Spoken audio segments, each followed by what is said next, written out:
Hello, this is the case brief presentation for the case Yin versus Liu from BC Court of Appeal 2016.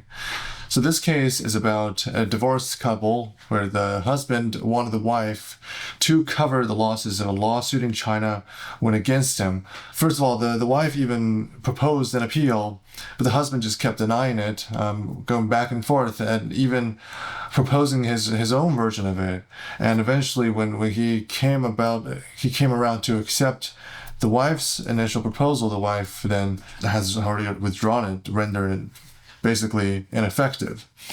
And basically the outcome was the appeal was denied by the court. The contract was never formed because his own counteroffer had taken her original offer off the table, basically.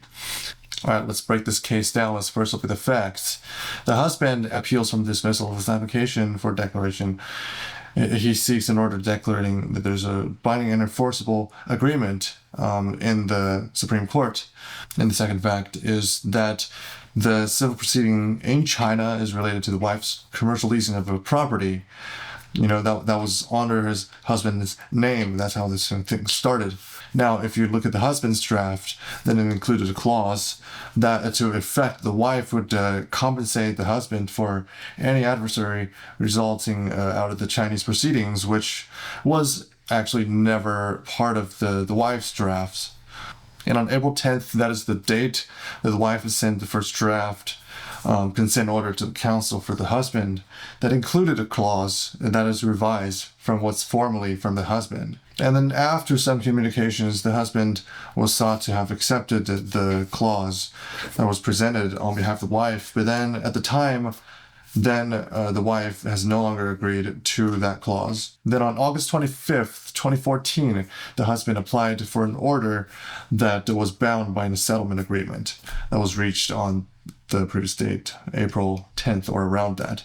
And above were all known facts from the case. Let's look at the issues. Two very important key things to look at. One, did the parties form a binding settlement agreement upon the dispute of the clause? Second, did the husband accept the wife's clause or did he dismiss it? Those are the two questions to look at to determine whether this case is sound. Now, here's a couple rules that was specified throughout the case. First of all, the two parties need to have reached an agreement on essential terms. And so a third party needs to come in and observe everything.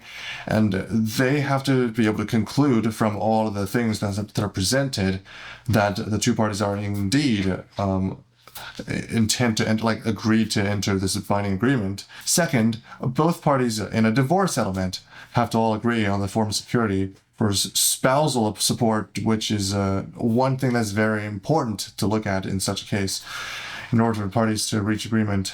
And so judging by that, we will conclude in the following reasoning why we've reached the conclusions we've reached based on one of those rules. And third, the most important one, according to contract law, a counteroffer, which was the husband's counteroffer that later came in, it would typically take away the original offer, which is this rule is what made the whole case collapse on itself. And for holdings, if you look throughout the case, everything that the judges or people from the court have said, one person has said, in my view, no basis has been established upon which they interfere with order. So this is very neutral, not too much could be inferred from that.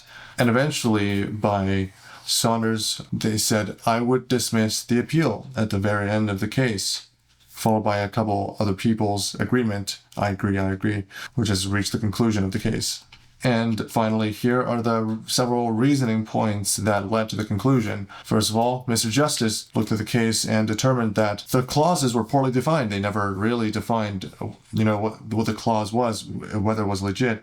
And second, Mr. Van, on behalf of the husband, has urged to take a more relaxed view because this is a family case, so it's just that the litigation and resolution is desirable. So it's basically just better to settle.